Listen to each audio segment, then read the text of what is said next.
मकर संक्रांति की चमत्कारी कथा। जब संसार सो रहा होता है, जब शीत की ठंडी हवाएं प्राणों तक को कंपा देती हैं, जब सूर्यदेव उत्तरायण होकर सृष्टि में नवचेतना का संचार करते हैं, तभी आता है मकर संक्रांति। केवल एक पर्व नहीं, बल्कि भाग्य बदल देने वाला महापर्व। सभी श्रोताओं को मकर संक्रांति की हार्दिक शुभकामनाएं।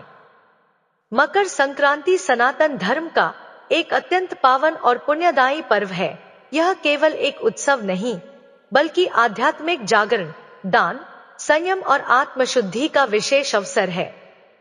शास्त्रों में कहा गया है कि इस दिन किया गया दान, विशेषकर तिल दान, असंख्य जन्मों के पापों का नाश करता है।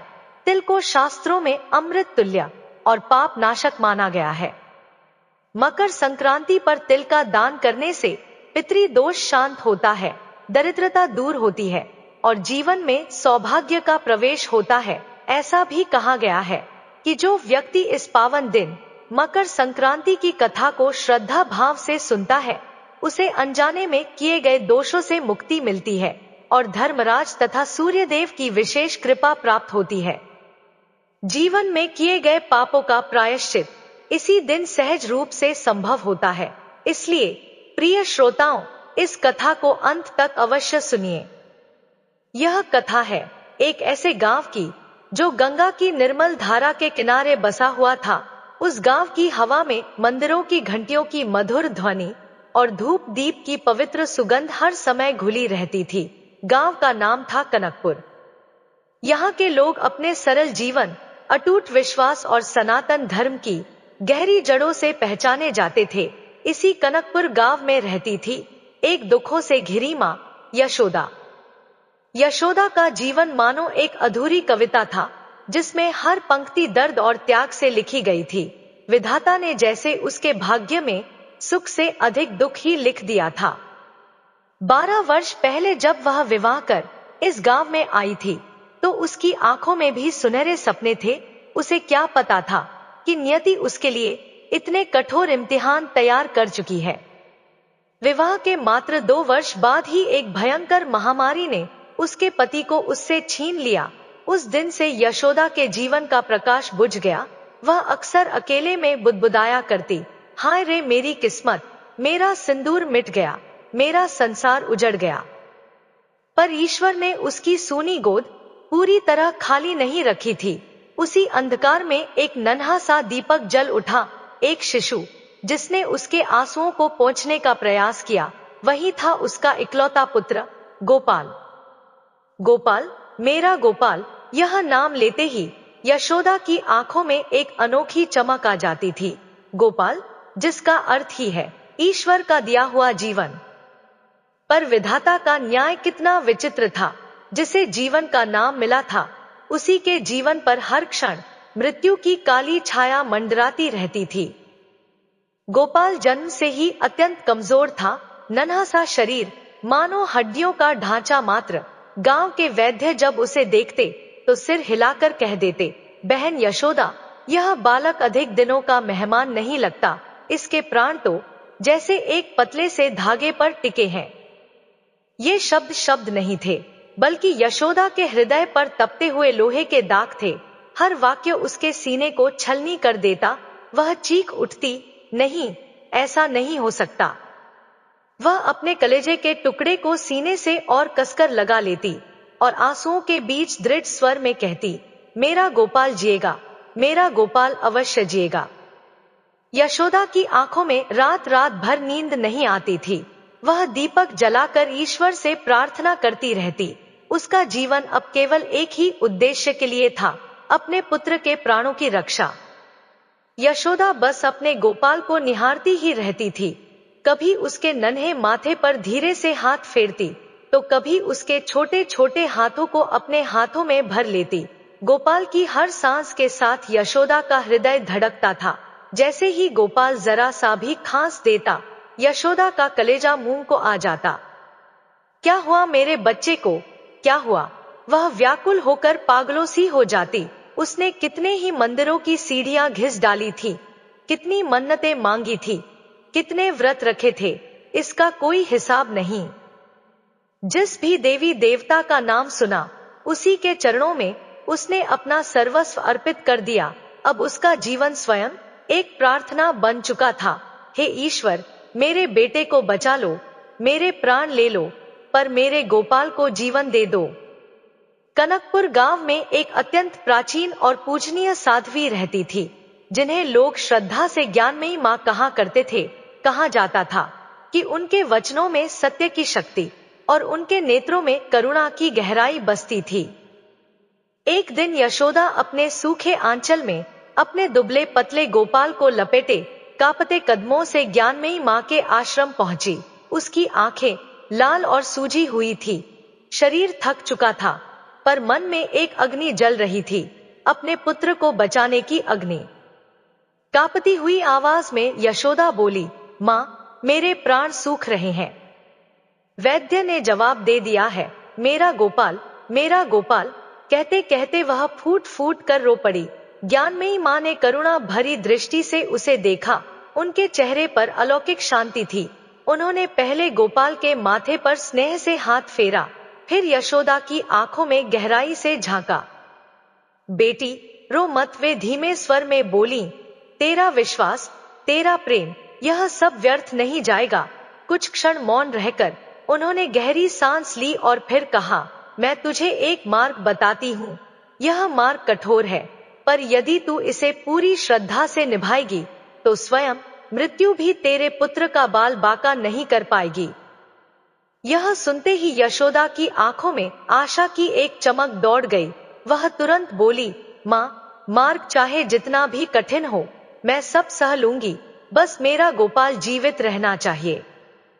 तब ज्ञानमयी मां ने गंभीर स्वर में कहा, हर वर्ष मकर संक्रांति के पावन पर्व पर जब सूर्यदेव उत्तरायण होते हैं, तू प्रातः स्नान कर शुद्ध होकर मकर स्नान का व्रत लेना, पूरे दिन निराहार रहना, अपनी सामर्थ्य के अनुसार दान करना, तिल, गुड़, कंबल, अन्न, जो भी संभव हो, पर सच्चे हृदय से। और सबसे महत्वपूर्ण बात, पूरी श्रद्धा और एकाग्रता से सत्यनारायण भगवान की कथा सुनना या करवाना। यह सब तू अपने गोपाल की दीर्घायु के लिए करना, बिना किसी संशय के, बिना किसी स्वार्थ के। तेरा अखंड विश्वास ही तेरे व्रत का फल बनेगा, वही तेरा कवच होगा, वही तेरे पुत्र का जीवन। ज्ञानमयी मां के ये शब्द यशोदा के लिए साक्षात ईश्वर का संदेश थे। उसके भीतर जैसे एक नया संकल्प जाग उठा, एक नया उत्साह जन्म ले चुका था। हाँ मां, मैं करूंगी, मैं सब कुछ करूंगी। उसने वही मन ही मन दृढ़ प्रतिज्ञा ले ली। जब मकर संक्रांति का पावन दिन आता, यशोदा का व्रत, उसका विश्वास और उसकी तपस्या आरंभ हो जाती। यही वह बिंदु था जहां से भाग्य की धारा धीरे धीरे बदलने लगी। अरे, आप क्या जाने, जब पूरा कनकपुर गांव कड़ाके की ठंड में ठिठुर रहा होता, जब चारों ओर अंधेरा पसरा होता, उसी समय यशोदा नींद से उठ जाती, कांपते हाथों से दीपक जलाती और चुपचाप नदी की ओर चल पड़ती। कनकपुर की नदी उस समय बर्फ सी ठंडी होती थी। उसकी धाराओं में उतरते ही शरीर सिहर उठता, दांत आपस में बजने लगते, पर यशोदा बिना रुके जल में डुबकी लगाती और कांपते होठों से कहती, जय हो गंगा मैया। उसके होंठ कांपते थे, शरीर ठंड से थरथराता था, पर उसकी आत्मा में एक अग्नि जल रही होती थी, अपने गोपाल को जीवित रखने की अग्नि। स्नान कर वह पवित्र होकर घर लौटती, अपने छोटे से कच्चे घर के आंगन को गोबर से लीप पोत कर स्वच्छ करती।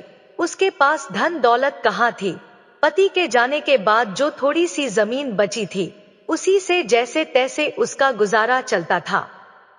पर दान, दान तो उसे करना ही था। वह दिन भर पहले से ही एक एक दाना, एक एक तिल जोड़कर रखती। कभी अपनी पुरानी साड़ियों में से कोई एक निकाल लेती, कभी पड़ोसियों से थोड़ा सा गुड़ मांग लाती, हाथ जोड़कर ईश्वर से कहती, हे प्रभु, मेरे पास यही है, इसे ही स्वीकार कर लो। उसकी आंखें नम होती थीं, पर मन में अटूट विश्वास बसता था। फिर बारी आती कथा की, सत्यनारायण भगवान की जय। कभी वह गांव के पंडित जी को बुलाती, और यदि वे किसी कारणवश न आ पाते तो स्वयं ही अपने टूटे फूटे शब्दों में, पर पूरे भाव और श्रद्धा के साथ कथा का पाठ करती या सुनती। उसके मुख से निकला एक एक शब्द तपस्या बन जाता, हर वाक्य में उसके गोपाल की आयु छिपी होती, हर श्लोक में उसके प्राणों की रक्षा की प्रार्थना। वह घंटों भगवान के चरणों में बैठी रहती, आंखें नम होती, पर चेहरे पर एक अद्भुत शांति विराजमान रहती, जैसे उसे भीतर से विश्वास हो कि उसकी पुकार सुनी जा रही है। और सचमुच एक चमत्कार घटने लगा। जैसे जैसे वर्ष बीतते गए, गोपाल, जो कभी इतना कमजोर था कि लगता था हवा का एक झोंका भी उसे उड़ा ले जाएगा, धीरे धीरे मजबूत होने लगा। उसकी आंखें, जो पहले बुझी बुझी रहती थी, अब चमकने लगी। वह दौड़ने लगा, खेलने लगा, हंसने लगा, बिल्कुल अन्य बच्चों की तरह। गांव वाले अचंभित रह जाते, अरे, यह तो वही बालक है जिसे वैद्य ने मरणासन्न घोषित कर दिया था। वे यशोदा की श्रद्धा को प्रणाम करते, उसकी भक्ति को उदाहरण बनाकर कहते, देखो, माँ की तपस्या ने तो मृत्यु को भी झुका दिया। समय बीतता गया, 10 वर्ष बीत गए। 10 मकर संक्रांतियां आईं और गईं। इन 10 वर्षों में यशोदा ने ना एक भी व्रत छोड़ा, ना किसी दान को छोटा समझा, ना कभी कथा के किसी क्षण से श्रद्धा हटने दी। आज गोपाल 11 वर्ष का हो चुका था, एक हंसता खेलता चंचल बालक। उसकी किलकारियों से घर गूंज उठता था। यशोदा का जीवन अब सुख से भर चुका था। पर माँ का हृदय आखिर माँ का ही होता है। उसके मन के किसी कोने में वह पुराना डर अब भी कहीं छिपा था। कभी कभी वह बिना कारण कांप उठती, अपने सोते हुए गोपाल को देखकर उसके माथे पर हाथ फेरती और मन ही मन कहती, हे प्रभु, मेरी परीक्षा अब मत लेना। और फिर आई वह 11वीं मकर संक्रांति। गोपाल अब 11 वर्ष का हो चुका था। वह अपने मित्रों के साथ गंगा किनारे खेल रहा था। बालकों की हंसी, दौड़ और उल्लास से तट गूंज रहा था। तभी अचानक तेज हवा का एक झोंका आया, गोपाल का पैर फिसला और वह नदी के किनारे गिर पड़ा। चोट तो अधिक नहीं लगी, पर उसी क्षण उसके शरीर में एक अजीब सी कंपी दौड़ गई। शाम ढलते ढलते उसकी हालत बिगड़ने लगी। रात होते ही उसे तेज बुखार चढ़ गया। हे राम, यशोदा के प्राण सूख गए। यह क्या हो गया मेरे बच्चे को? वह व्याकुल हो उठी। उसने हर संभव उपाय किया, गर्म पानी की पट्टियां रखी, देसी औषधियां दी, मंत्र जप करती रही, पर गोपाल का बुखार उतरने का नाम ही नहीं ले रहा था। उसका शरीर आग की तरह तप रहा था। गांव के वैद्य को बुलाया गया। उन्होंने गोपाल को देखा और उनके चेहरे पर चिंता की गहरी लकीरें उभर आईं। कुछ क्षण चुप रहने के बाद वे बोले, बहन यशोदा, मैं क्या कहूँ, लगता है इस बालक की आयु पूरी हो चली है। मैंने जीवन में अनेक रोगी देखे हैं, पर इसके लक्षण शुभ नहीं हैं। अब तो केवल ईश्वर ही मालिक है। यह कहकर वैद्य अपनी पोटली उठाकर चले गए। यशोदा के पैरों तले जैसे जमीन खिसक गई। उसकी आंखें पथरा गईं। नहीं, यह नहीं हो सकता। और तभी उसके भीतर कहीं से एक दृढ़ निश्चय जाग उठा, नहीं, वैद्य कुछ नहीं जानते। मेरी तपस्या, मेरा व्रत, मेरा विश्वास, ये सब व्यर्थ नहीं जा सकता। मेरा गोपाल ऐसे नहीं मर सकता। अगला दिन मकर संक्रांति का पावन दिन था। रात भर गोपाल की हालत और बिगड़ती चली गई। वह बेहोश पड़ा था, सांसें बहुत धीमी चल रही थी। यशोदा की आंखों से आंसुओं की अविरल धारा बह रही थी, पर उसके होठों पर भगवान का नाम बना हुआ था। हे प्रभु, मेरे गोपाल को बचा लो, मेरा विश्वास मत तोड़ो। प्रातः के 4 बजे थे, कड़ाके की ठंड पड़ रही थी। फिर भी यशोदा ने थरथराते हाथों से गंगा मैया में स्नान किया। उसके मन में केवल एक ही संकल्प था, आज मुझे अपना व्रत पहले से भी अधिक श्रद्धा और निष्ठा से करना है। वह गीले वस्त्रों में ही घर लौटी और पूजा की तैयारी में जुट गई। एक ओर उसका पुत्र मृत्यु शैया पर पड़ा था और दूसरी ओर वह अपने हाथों से तिल और गुड़ के लड्डू बना रही थी, दान के लिए अन्न निकाल रही थी। उसके आंसू गर्म लड्डुओं पर गिर रहे थे, पर उसके हाथ नहीं रुके। उसका विश्वास डगमगाया नहीं। गांव के पंडित जी आए। वे गोपाल की अवस्था से भली भांति परिचित थे, इसलिए उनका मन भी उदास था। यशोदा ने हाथ जोड़कर उनसे कहा, पंडित जी, मेरे पास धन नहीं है, पर मेरी श्रद्धा है। आज कथा को और भी अधिक भाव से कहिएगा। मेरा गोपाल अवश्य ठीक होगा, मैं जानती हूँ। पंडित जी ने यशोदा की ओर देखा। वह रो रही थी, पर उसकी आंखों में भय नहीं था, वहां केवल अखंड विश्वास था, एक ऐसी अलौकिक शक्ति जो शब्दों से परे थी। उन्होंने कथा आरंभ की। बोलिए श्री सत्यनारायण भगवान की जय। गोपाल, जो अपने बिस्तर पर जीवन और मृत्यु के बीच झूल रहा था, गोपाल की सांसें अब बहुत धीमी हो चुकी थी। ऐसा प्रतीत हो रहा था मानो उसकी आत्मा धीरे धीरे इस नश्वर शरीर को छोड़ने की तैयारी कर रही हो। उसी क्षण, उसी पल, कनकपुर गांव के ऊपर आकाश में एक अजीब सा परिवर्तन घटित हुआ। हवा में अचानक भयंकर ठंडक भर गई। ऐसा लगा जैसे स्वयं काल उतर आया हो। आकाश का रंग बदलने लगा। चारों ओर एक गाढ़ा सा अंधकार छा गया। गांव के कुछ वृद्ध, जिनकी आध्यात्मिक दृष्टि अब भी जागृत थी, कांप उठे। वे भयभीत होकर बोले, यह क्या हो रहा है? यह कैसा काला अंधेरा फैल रहा है? और तभी आकाश से दो भयानक आकृतियां धरती पर उतरी। वे थे धर्मराज यम के दूत। उनके शरीर काले थे, नेत्र अंगारों की तरह दहक रहे थे, हाथों में प्राण पाश था, वह पाश जो देह से आत्मा को खींच लेने के लिए बना था। उनके चरण जैसे ही धरती पर पड़े, पूरे क्षेत्र में एक गहरा कंपन फैल गया। हर हर महादेव। वे दोनों सीधे गोपाल के घर की ओर बढ़ चले। उनके लिए यह कोई नया कार्य नहीं था। प्रतिदिन वे असंख्य प्राणों को उनके नियत समय पर ले जाते थे। वे केवल धर्मराज के आदेश का पालन करने आए थे। आज गोपाल की आयु पूर्ण हो चुकी थी। यही नियति का विधान था। दूत गोपाल के बिस्तर के पास पहुंचे। वह नन्हा सा शरीर निष्प्राण सा पड़ा था। उसकी आंखें आधी खुली थी और उनमें एक विचित्र सी चमक थी, जैसे अंतिम विदाई का मौन संकेत। दूतों ने अपना पाश उठाया। वे गोपाल की आत्मा को खींचने ही वाले थे कि रुको, एक गगनभेदी स्वर गूंज उठा, ऐसी गर्जना जिसने मानो समस्त ब्रह्मांड को हिला दिया। दूत जहां थे वहीं ठिठक गए। उनके भीतर भय समा गया। यह आवाज किसकी है? इतनी प्रबल, इतनी शक्तिशाली वाणी उन्होंने पहले कभी नहीं सुनी थी। आकाश में एक तेज प्रकाश पुंज फैल गया। वह प्रकाश इतना दिव्य था कि दूतों की आंखें चौंधिया गईं, और उसी प्रकाश के मध्य से एक तेजस्वी आकृति प्रकट हुई। उनके सिर पर स्वर्ण मुकुट था, हाथों में दंड और नेत्रों में त्रिभुवन का अटल न्याय। अरे, वे तो स्वयं धर्मराज थे। जय हो धर्मराज प्रभु की। दूतों ने तुरंत सिर झुका लिया। कांपते स्वर में उन्होंने कहा, प्रभु, हम तो आपके ही आदेश का पालन करने आए थे। इस बालक गोपाल की आयु आज पूर्ण हो चुकी है। नियति के विधान के अनुसार हमें इसके प्राण हरने हैं। धर्मराज के नेत्रों में न्याय की कठोरता थी, पर उसी के साथ करुणा की एक गहरी झलक भी। उन्होंने पहले अपने दूतों की ओर देखा, फिर गोपाल के निष्प्राण से शरीर पर दृष्टि डाली, और फिर उनकी दृष्टि उस आंगन की ओर गई जहां यशोदा बैठी सत्यनारायण भगवान की कथा सुन रही थी।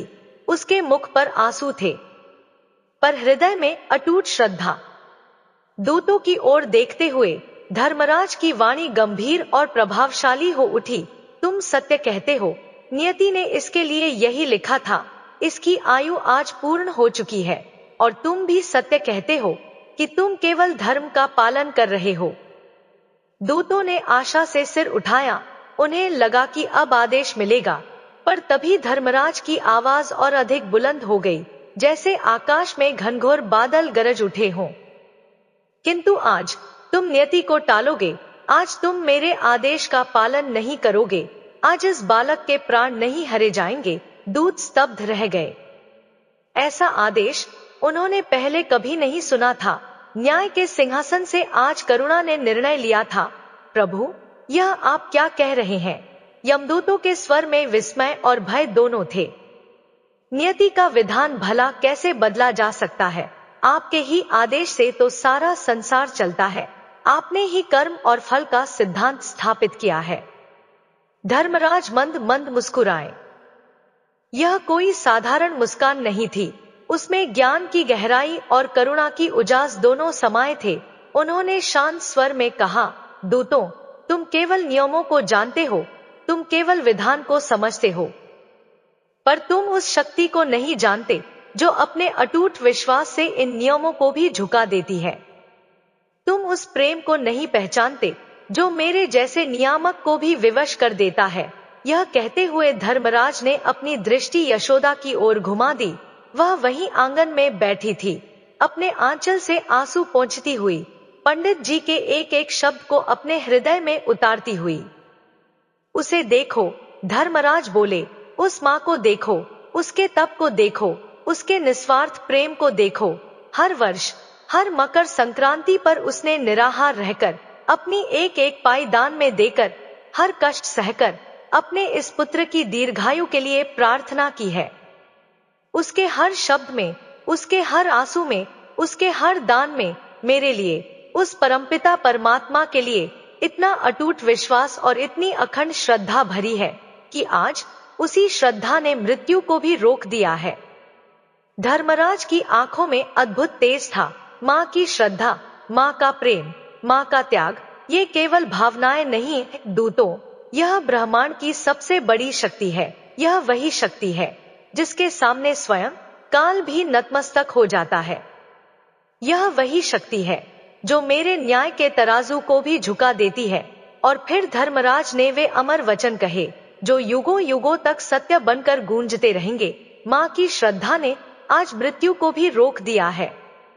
यह सुनते ही यमदूतों के भीतर का सारा अहंकार, सारी कठोर नियम निष्ठा पिघल गई। वे समझ गए, उन्होंने सिर झुका दिया, न केवल धर्मराज के आगे बल्कि उस माँ की तपस्या और श्रद्धा के आगे। जैसी आपकी आज्ञा प्रभु, उन्होंने विनम्र स्वर में कहा, और अगले ही क्षण वे दोनों दूत अदृश्य हो गए। धर्मराज भी एक करुण मुस्कान छोड़ते हुए उसी दिव्य प्रकाश में विलीन हो गए। इधर आंगन में पंडित जी ने कथा का समापन किया। बोलिए, श्री सत्यनारायण भगवान की जय। यशोदा ने धीरे धीरे अपनी आंखें खोली। उसके मन में एक अजीब सी शांति थी, एक हल्कापन, मानो कोई भारी बोझ उसके हृदय से उतर गया हो।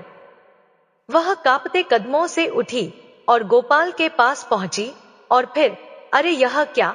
गोपाल की आंखें धीरे धीरे खुल रही थी। उसका शरीर, जो कुछ देर पहले आग की तरह तप रहा था, अब शीतल हो चुका था। उसका चेहरा, जो पीला और निस्तेज हो गया था, अब हल्की सी लाली से भरने लगा था। माँ, गोपाल ने बहुत धीमी आवाज में पुकारा। गोपाल! यशोदा के मुख से एक चीख निकली, पर यह चीख भय की नहीं थी, यह असीम आनंद की चीख थी। उसकी आंखों से आंसू थम नहीं रहे थे। वह अपने बेटे के सिर को अपने हाथों में भरकर रोने लगी, पर अब उसके आंसू गर्म नहीं थे, वे शीतल थे, वे कृतज्ञता के आंसू थे। मेरा बच्चा, मेरा गोपाल। गांव के लोग भी वहां इकट्ठा हो चुके थे। उन्होंने अपनी आंखों से देखा गोपाल को उठते हुए, उसकी आंखों में जीवन की चमक लौटते हुए, और पूरे कनकपुर गांव में एक ही बात गूंज उठी, जहां मां की श्रद्धा होती है, वहां मृत्यु भी हार मान लेती है। वहां उपस्थित सभी लोग स्तब्ध रह गए थे। जिस वैद्य ने कुछ ही समय पहले गोपाल को मरणासन्न मानकर हार मान ली थी, जब वह पुनः वहां पहुंचा और उसने गोपाल को हंसते खेलते देखा, तो उसके मुंह से स्वतः ही निकल पड़ा, यह तो साक्षात चमत्कार है। मैंने अपने जीवन में ऐसा कभी नहीं देखा। यह किसी औषधि का नहीं, बल्कि माँ की श्रद्धा का प्रताप है। उस दिन के बाद गोपाल फिर कभी बीमार नहीं पड़ा। वह पूर्णतः स्वस्थ, बलवान और दीर्घायु हुआ। समय के साथ वह बड़ा हुआ और एक धर्मात्मा पुरुष बना, ऐसा पुरुष जिसने अपनी माँ के त्याग, तपस्या और ईश्वर की कृपा को जीवन भर हृदय में संजोकर रखा। गोपाल ने जीवन के हर क्षण में अपनी माँ की सेवा की। उसके लिए यशोदा केवल जननी नहीं, बल्कि जीवित देवी थी, और इसी के साथ कनकपुर गांव में मां यशोदा की कथा अमर हो गई। आज भी वहां हर वर्ष मकर संक्रांति के पावन अवसर पर यह कथा श्रद्धा से सुनाई जाती है। हर व्यक्ति उस मां के अटूट विश्वास को नमन करता है, जिसने अपनी श्रद्धा से स्वयं मृत्यु को भी झुकने पर विवश कर दिया था। सच ही कहा गया है, इस संसार में मां की श्रद्धा से बड़ा कोई बल नहीं, मां के प्रेम से बढ़कर कोई तपस्या नहीं, और मां के निस्वार्थ कर्म से बड़ा कोई पुण्य नहीं। यह कथा आज भी हम सबको यही शिक्षा देती है। मेरे भाइयों, श्रद्धा हो तो ऐसी हो, मां का हृदय हो तो ऐसा हो, और विश्वास हो तो ऐसा हो जो स्वयं काल को भी पराजित कर दे। तो आइए पूर्ण श्रद्धा के साथ उच्चारण करें, बोलिए श्री सत्यनारायण भगवान की जय, मां यशोदा की जय। प्रिय श्रोताओं, मकर संक्रांति की यह पावन व्रत कथा यहीं पर पूर्ण होती है। हम कामना करते हैं कि भगवान सूर्यदेव, धर्मराज यम और परमपिता परमात्मा की कृपा आप सभी पर सदैव बनी रहे। जय सूर्यदेव, मां यशोदा की जय। शांति शांति शांति। दोस्तों, कथा कैसी लगी? हमें कमेंट बॉक्स में अपनी राय जरूर बताइए। यदि कथा आपको अच्छी लगी हो तो वीडियो को लाइक करें, अपने मित्रों और परिवार के साथ शेयर करें, और ऐसे ही प्रेरणादायक एवं आध्यात्मिक कथाओं के लिए हमारे चैनल को सब्सक्राइब अवश्य करें। आपका प्रेम और समर्थन ही हमारी सबसे बड़ी प्रेरणा है। धन्यवाद।